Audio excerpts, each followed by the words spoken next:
love this time of night. There's an almost reverent silence that accompanies the peak of darkness, when you'd almost believe the dawn will never break.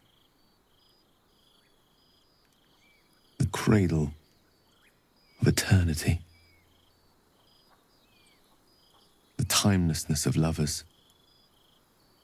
That most beautiful of fantasies.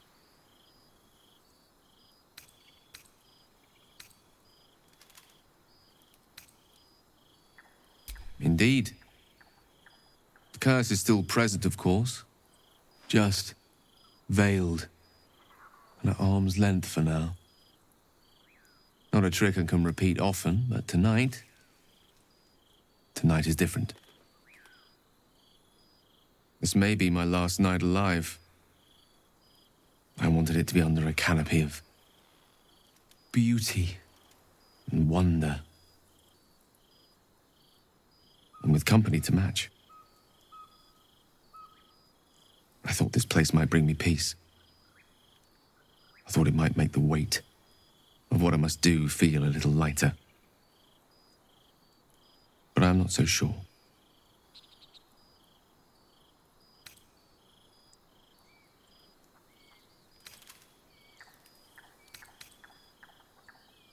Babe or crone, coward or hero, death is assured. Mistra's forgiveness is not.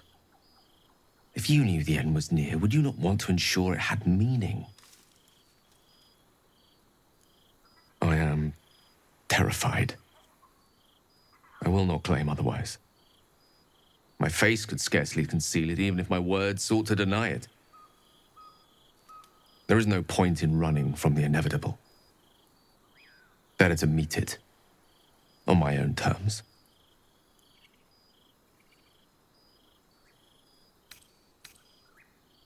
One moment with you could sate me for a lifetime and prize the fear from my heart. I'm so very glad you came to share this with me. I know this is all unreal, but I created it for you. You must know that you're very special to me. If things were different, if we were home, I'd have taken time to do things properly, to say it all better. But time is short. I'm in love with you.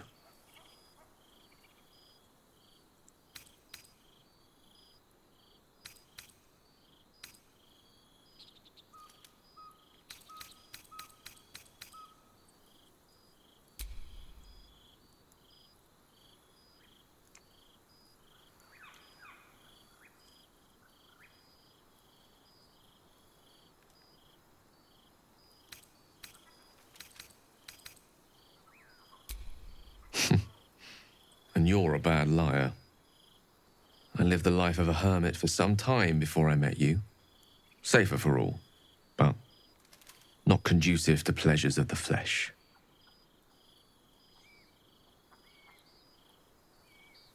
I want it to be perfect.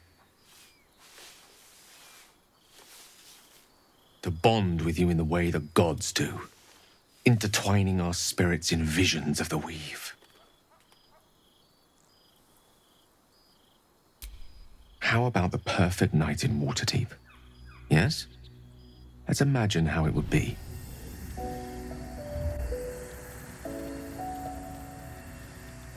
The scene is this. You and I stand in the room that is the center of my universe. Sculptures, the paintings, the walls enlivened by the spines of 1,000 books. The grand piano plays the Lyrian suites all by itself, and as we look out beyond the arches that lead to the terrace, we see the weary sun take its daily dive into the sea.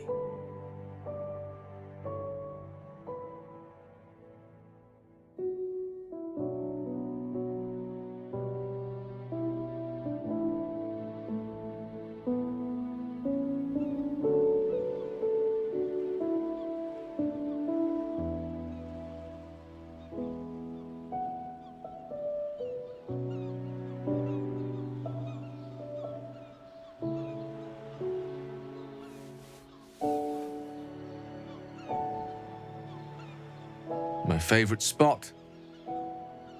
Many times, evening turned to night and back to daybreak once more while I sat here, lost in words.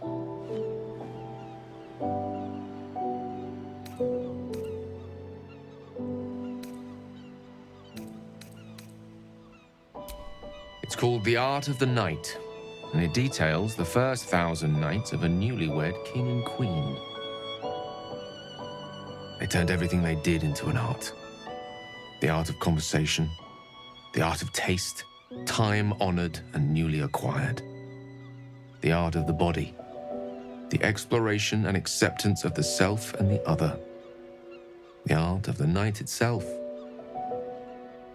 I say we take a page from their book.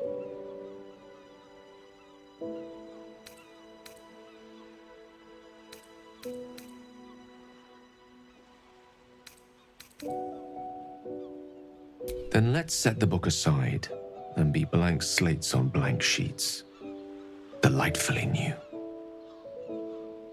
What do you say?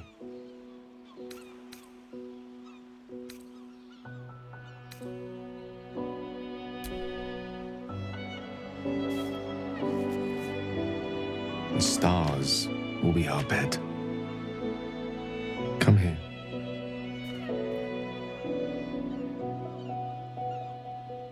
Why confine ourselves to the pleasures of mortal flesh? There's but one stitch in a vast tapestry. Let me show you more.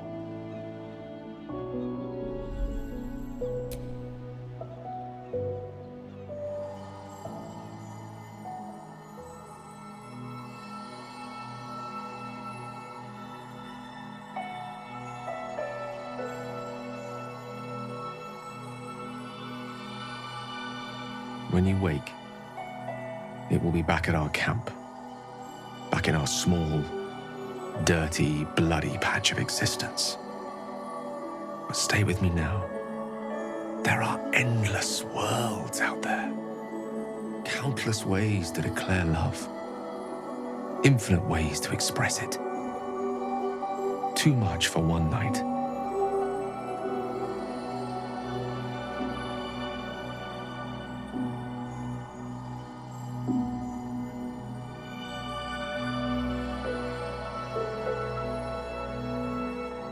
We shall try.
I wanted to talk to you about our night together.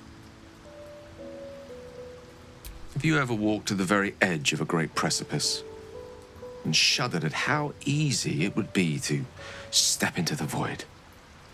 Ever since Elminster told me of Mistra's expectations of me, it felt like I've been walking along such a cliff face. The great drop to nothingness, never out of my sight. But you led me away from the edge. Without your words, your touch, I fear I would have sought purpose and solace in that void. It reminded me what living can feel like.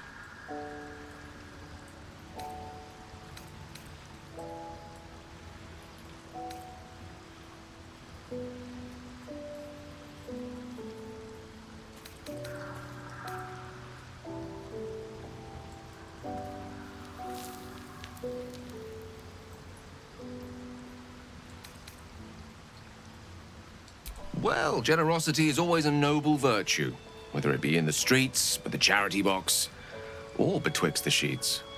Besides, given my propensity towards verbosity, surely can't be a surprise that I have a practiced tongue. I hope the end is much farther away than I had suspected. I hope that night meant as much to you as it did to me. And I hope we will have more time together. Together. Alone.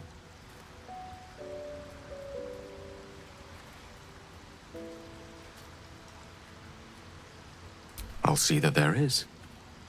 Woe betide anyone who tries to stop me. There's nothing that would give me greater pleasure.